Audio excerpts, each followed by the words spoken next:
It's my pleasure to introduce Eimear and Meaghan from HubSpot. Eimear is the Director of Culture and Meaghan is the Remote Work and Inclusion Program Manager. Their session is entitled How to Create an Equitable and Inclusive Culture that Transcends Physical Walls. Building an inclusive remote culture requires intentionality, and there's no better duo to share what it takes than these two. Eimear, Meaghan, thanks for sharing your genius with us. Take it away.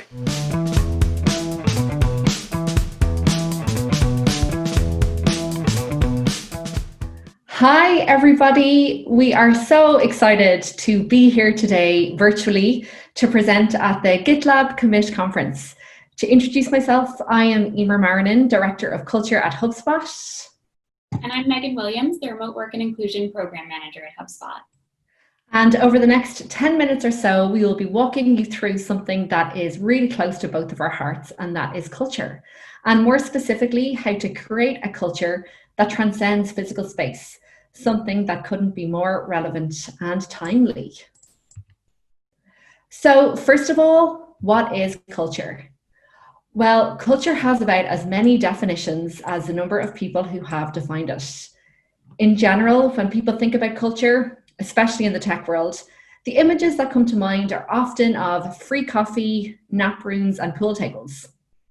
If that's the case, then what happens when you take away the physical? Over the last 6 months, organizations have been challenged to define their culture without being tied to a physical location. What are you left with when the ping pong table is disassembled and the candy walls are emptied? So to answer that question, we were forced to go back to basics to remind ourselves what culture actually is and what it isn't. So at its simplest form, we believe culture is who we are and who we aspire to be. It isn't linked to the physical like the images on the previous slide. It's our personality, the values and beliefs that are fundamental to our organization. What that actually means is that culture informs who gets promoted and rewarded, how decisions get made, and how the company grows better together. You know your company culture is working when people understand how they're empowered to behave in a tough situation to solve for the customer or help the company grow without having to read a handbook or ask their manager. Good culture is contagious and inspires people to make great autonomous decisions at scale. HubSpot's culture code is our guide to a successful culture, and we share it with the world so that employees, candidates, customers, prospects know the type of company we aspire to be. But as strong as our culture code is, as we think about the future of work, like every other company, we're faced with a challenge. How do we make a conscious effort to review our culture and make sure it evolves to truly transcend physical boundaries, is inclusive, and enables everyone to succeed regardless of location? And with that, I'm going to pass you over to my colleague, Meaghan. Thanks, Eimear. To give a bit of context on our history with remote work, HubSpot has had remote employees since the earliest days of the business. But in recent years, our remote population has significantly increased from just a handful of folks to over 400 employees globally. That represents about 10% of our population. These employees are dispersed throughout 9 different countries and nearly all 50 states within the US. In 2019, my role was created in order to help support and scale this growing remote population. And when I first started in this role, one of the main pieces of feedback I heard from the population was that while working remotely had plenty of benefits, it could be challenging to feel like you fully belong in the larger community. With that in mind, one of my first goals was to ensure that as a company, we were creating a remote inclusive culture in everything from our processes to our programming. Next, I'll walk you through the key areas that we focused on to create a remote inclusive culture at HubSpot. First, in order to create an inclusive culture, we started with the mindset that everyone is responsible for creating and supporting an inclusive environment. In a hybrid company, it can be easy for folks to feel like they don't need to think about remote inclusion if they don't have a remote employee on their team. But as our co-founder Dharmesh stated at Inbound last year, remote employees should not be thought of as a different category. Remote employees are employees, and remote people are just people. Remote inclusion isn't just beneficial for remote folks either. It can be beneficial for interacting with colleagues in other offices, individuals who may work from home from time to time, and for supporting multiple learning styles. At HubSpot, we think of remote inclusion as a career skill, and we encourage all employees to assume a hybrid environment at all times and learn the best practices to support those environments.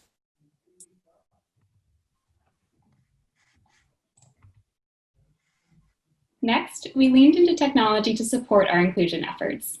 One of the largest concerns we hear about virtual collaboration and communication is that it can be challenging to feel like it's the real thing. But virtual doesn't have to be in quotation marks if you have the right technology to support your employees. At HubSpot, our teams leverage Slack, Zoom, Captivo whiteboards, Google Docs, Lucidchart, and many more in order to help us communicate and collaborate with our employees across the globe. And we provide training to all employees on how to use this technology so that every employee defaults to remote inclusive practices instead of adjusting after the fact. Now, when it comes to technology, it's essential for us to have a solutions-based mindset. So instead of getting stuck at wondering if something can be done virtually, we start with the assumption that it can be done, and then we work on the how. Admittedly, this has led to some missteps and awkward moments along the way. Just ask us about our first time trying remote yoga. But with every attempt, we made our way towards a more remote inclusive culture and environment. Last, with a growing remote population, enabling career growth was essential to creating an inclusive culture. One of the core tenets of HubSpot's culture is the ability for our employees to always be growing and grow their careers. But if you're only hiring remote employees for one type of role or only hiring at the entry level, you're creating a ceiling on career growth of your remote employees and excluding them from a core component of company culture. At HubSpot, we're fortunate to have remote employees across every function and at every level from IC all the way up to VP. But this didn't happen by chance, and it certainly didn't happen overnight. In order to enable career growth for remote employees, we focused on three main areas. First, we facilitated cross-functional networking through monthly mixers, remote inclusive events, employee resource groups, local community events, and Slack channels. Next, we worked to ensure that performance was measured by output, not input, giving remote employees an equal chance to shine with their in-office counterparts. Finally, we provided managers and leaders with remote management training so that every team is prepared to create a remote inclusive environment from the beginning. As our remote population has grown, HubSpot has leveraged these best practices to create a culture that is inclusive to our remote employees wherever they may be. But the challenge with focusing on inclusion is that it implies that there's one dominant population flexing to include another. Inclusion doesn't necessarily mean equality, and while our work over the past few years has led us in the right direction, our next step moving forward will be to shift from remote inclusive to remote first, and Eimear will talk about how we're thinking about that shift next. Awesome, thanks Meaghan. So at a recent panel discussion that we held, which actually included Darren Murph from GitLab, he introduced us to the difference between allowing remote and truly supporting and enabling remote. And on this vein, as we transitioned into being a fully remote workforce, as Meaghan just said, we were challenged to do just that. Take what we had learned from our remote community over the past 10 years and apply these lessons in order, as Meaghan said, to adapt our processes, our systems, and our culture to fit this new normal. And truly support remote versus just, and truly support and enable remote versus simply allowing it. So what are some of the things that we did and will continue to do to enable that shift? Well, first, we need to go back to basics. Identify. So identify the values of your culture when it is not tied to an office. Do these values change? Are they still relevant? And if not, start there. Measure. One of the ways we are doing this is measuring our culture. Measuring culture is hard, however, fundamental to understanding how culture is evolving, how culture is being activated amongst your employees, and making sure it's evolving in the right way. You can measure culture in many different ways, testing behaviours, decisions, and practices. Just recently, for example, we included a number of simple questions into HubSpot's eNPS survey, testing the behaviours and values that our employees display and see displayed on a regular basis, to understand if these values are still relevant or need to be tweaked, which is so important, especially in this remote world. And in a world where we can't celebrate culture via the traditional in-office experiences, we have to create moments to engage with those behaviours and values. To do this, we're thinking about culture in the context of the entire employee lifecycle. For example, what is the messaging and words we want our recruiters to use when engaging with our candidates? What are some of the actionable ways for our new hires to engage with our culture? How do we infuse cultural behaviours into the way we think about performance management? And once you leave HubSpot, how do we actively engage with you to make sure you want to return and our ultimate advertisement? Remember, behaviours and values, the core to your culture, aren't driven by where you sit. Next, creating a culture that is equitable to everyone, as Meaghan said. And some of the ways we are thinking about this is, first of all, making sure we are removing any in-office biases that may exist in our processes. So training our managers on inclusive behaviours, rethinking the way our teams interact. For example, if you even have one employee working remotely, take your team meeting from your desk to avoid any in-person side conversations. Any benefits going forward that support our culture has to be office agnostic. Doubling down on our ERGs and DI&B efforts to make sure we're creating brave spaces for all our employees to share. Then location agnostic collaboration. The way we collaborate and communicate are core foundations of any successful culture. And in a world where we have to think beyond in-person techniques for how we do this, having a powerful knowledge management system, as GitLab well knows, is incredibly important.